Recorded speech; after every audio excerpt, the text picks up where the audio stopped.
নমস্কার বন্ধুরা, আজকে চলে এসেছি আবার নতুন একটি রেসিপি নিয়ে। আজকে বানাবো বোয়াল মাছের ঝোল। তাহলে চলুন দেখা যাক আমি রান্নাটা কিভাবে করছি। এখানে আমি কড়াইতে বেশ খানিকটা তেল নিয়ে নিয়েছি।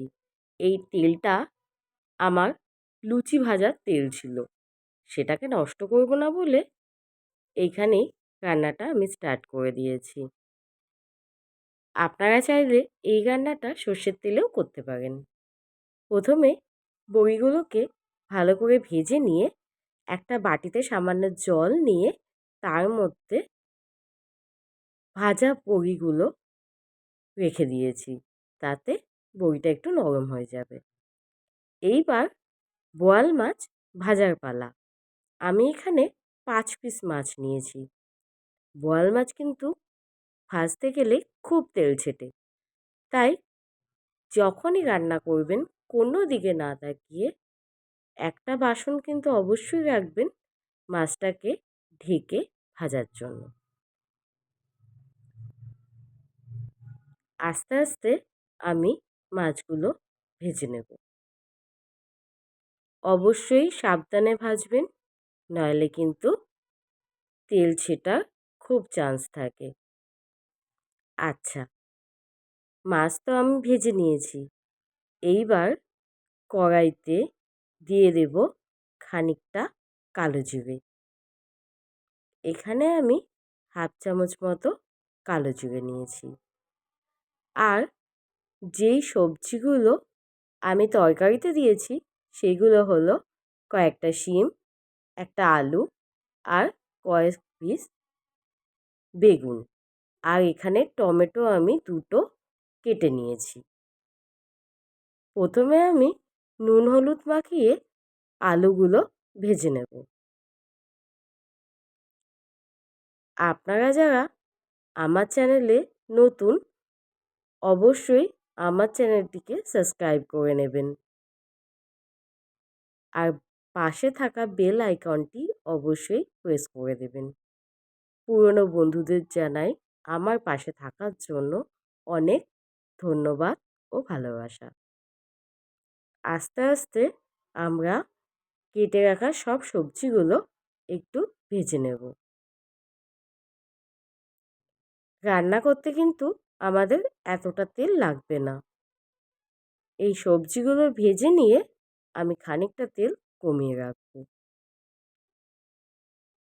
চলুন খানিকটা তেল আমি উঠিয়ে রাখছি। এইবার কয়েকটা সবজি, পেঁয়াজ, লঙ্কা, রসুন, সেইগুলো আমি মিক্সিতে পেস্ট করে নেব। এইবার কালো জিরে তেলের মধ্যে দিয়ে নিয়ে এই পেস্ট করে রাখা মশলাটা আমি তেলের মধ্যে দিয়ে দেব। এখানে কালো জিরে আমি দিয়েছি হাফ চামচ মতো।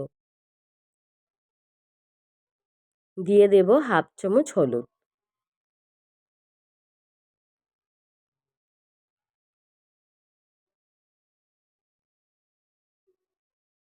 আর দিয়ে দেব 1 চামচ মতো নুন।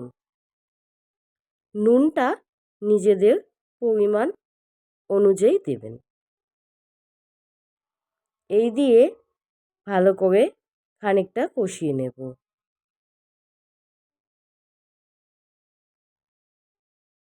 এইবার আমি খানিকটা জিরে পাটাতে বেটে রেখে দিয়েছি।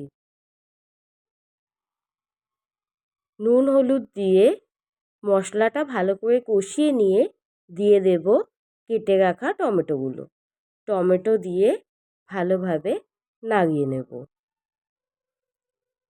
বোয়াল মাছের এই ঝোলটা খেতে কিন্তু খুব ভালো লাগে, আর শীতের সবজি দিয়ে খেতে তো আরও বেশি ভালো লাগে। আপনারাও বাড়িতে আমার মতো করেই রান্নাটা করে দেখতে পারেন। আশা করি খেতে ভালো লাগবে।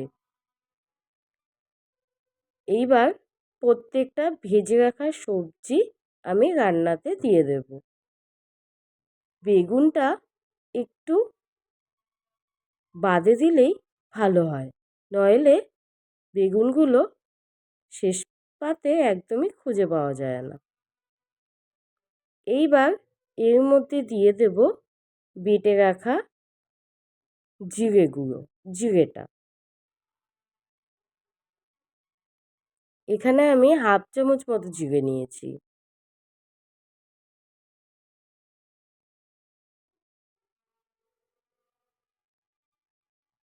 চলুন এইবার আমি ভালো করে নেড়ে নিচ্ছি। মশলার সাথে সবজিগুলো ভালোভাবে নেড়েচেড়ে নিয়ে এইবার এর মধ্যে দিয়ে দেব পরিমাণ মতো গরম জল। রান্নায় সবসময় গরম জল ব্যবহার করলেই রান্নার স্বাদ আরও বেশি ভালো হয়।